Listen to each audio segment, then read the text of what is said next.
Bonjour chers étudiants, notre thème d'aujourd'hui, la compréhension de l'écrit. Aujourd'hui, on va examiner avec vous qu'est-ce que la compréhension, situation de lecture et qu'est-ce que lire. Bon, on commence. Qu'est-ce que la compréhension? Par Dubois. C'est l'ensemble des activités qui mettent en relation le stock acquis passif avec les possibilités du texte. Le problème, les possibilités qu'offre le texte ne sont pas perçues de la même façon par les apprenants. Ils ne se comportent pas de la même façon avec le texte. Ils ne se comportent pas de la même manière avec tous les textes. Il adopte souvent une lecture linéaire avec recours au dictionnaire souvent de façon maladroite. Ils ne font pas de hiérarchisation des informations. Ils n'exploitent pas les indices du texte. Situation de lecture. Il existe des situations de lecture. L'acte de lire s'inscrit dans un processus d'énonciation où le sujet lisant a ses propres intentions de communication qui contribuent de façon non négligeable à prêter son sens au texte. Si l'on souscrit à cette assertion, on peut essayer de préciser ce que l'on attend par situation de lecture. Avant de s'interroger sur le pourquoi de l'acte de lire, il faudrait distinguer la lecture captive d'une lecture volontaire, qui seule relèverait d'une décision ou d'un besoin conscient.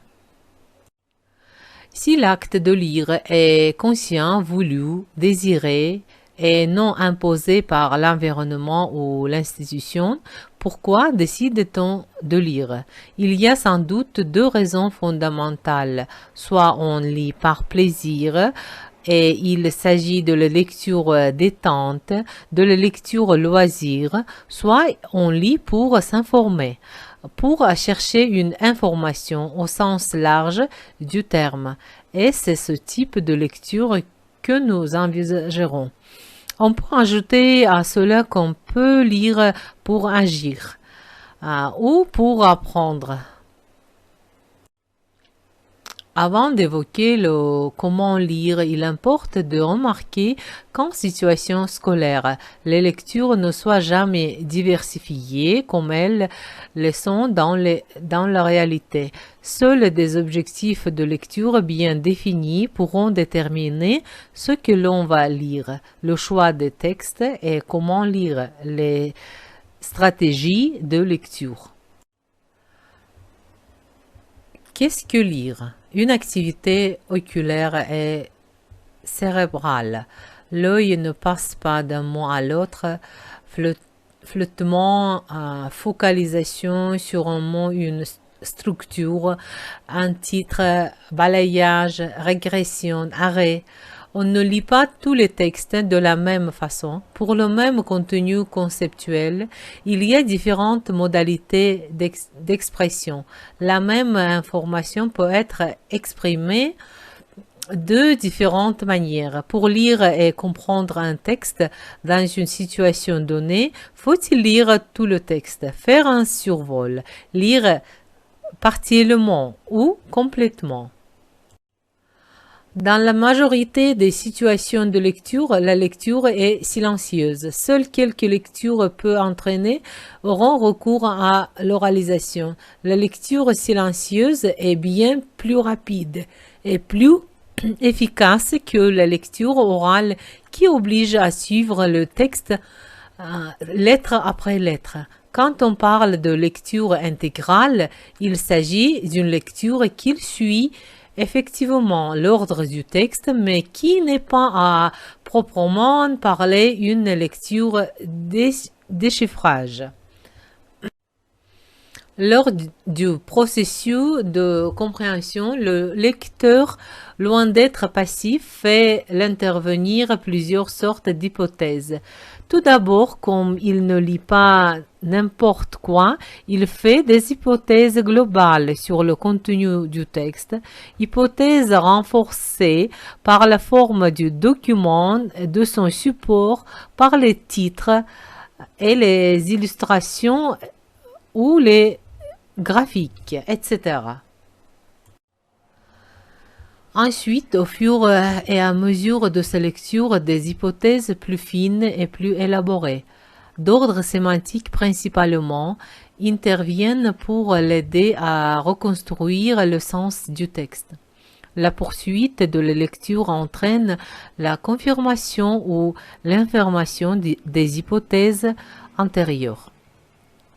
Il découle des deux paragraphes précédents que la compréhension d'un texte ne surgit pas d'une simple concaténation ordonnée de lecture effectuée sur chaque phrase isolée. Il arrive parfois, surtout en langue étrangère, que l'on comprenne isolément chaque phrase d'un texte sans comprendre le sens général de celui-ci, sans être capable de lui donner une quelconque interprétation d'ensemble. Qu'est-ce que la compétence de lecture? La compétence de lecture reposerait sur une triple compétence.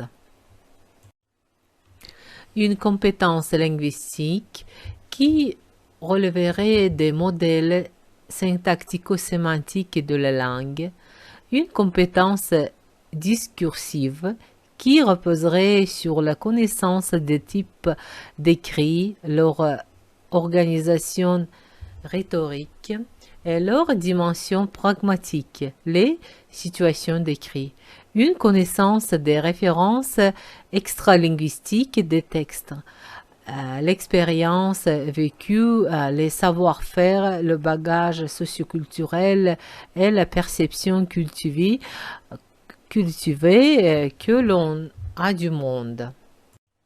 Dans le cadre d'un apprentissage du français langue étrangère, l'ordre chronologique des phrases est le suivant.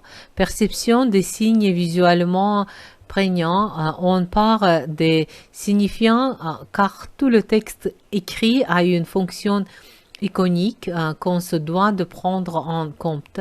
Et les photos, les dessins, les titres, les effets typographiques sont autant de signes pertinents. Repérage des mots-clés et des points forts du texte.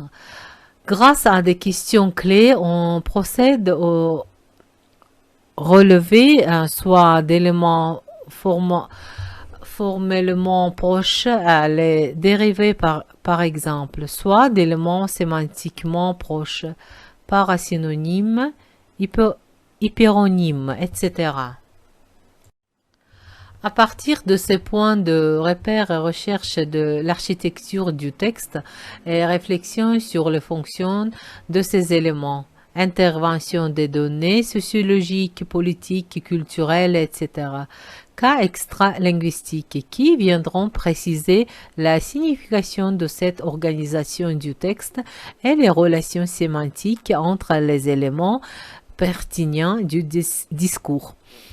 Discussion entre les apprenants sur le sens que l'on donne au texte. L'analyse pré-pédagogique des textes.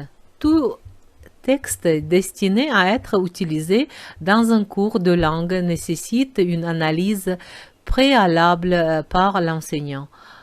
On l'appellera l'analyse pré-pédagogique car elle concourt à la préparation de l'acte pédagogique.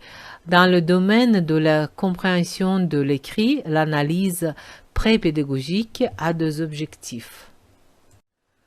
D'un part, elle constitue pour l'enseignant un moyen d'investigation des fonctionnements d'un texte à différents niveaux.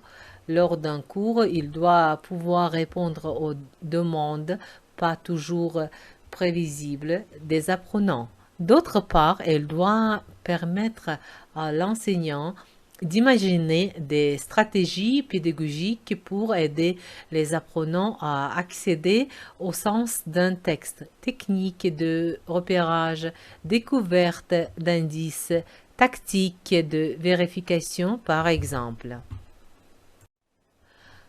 Proposition. La compréhension de l'écrit doit être une activité autonome même si elle s'inscrit dans un projet.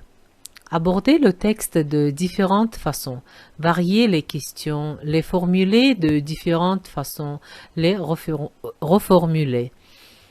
Sensibiliser les apprenants à toutes les structurations d'un texte anaphorique à la cohérence.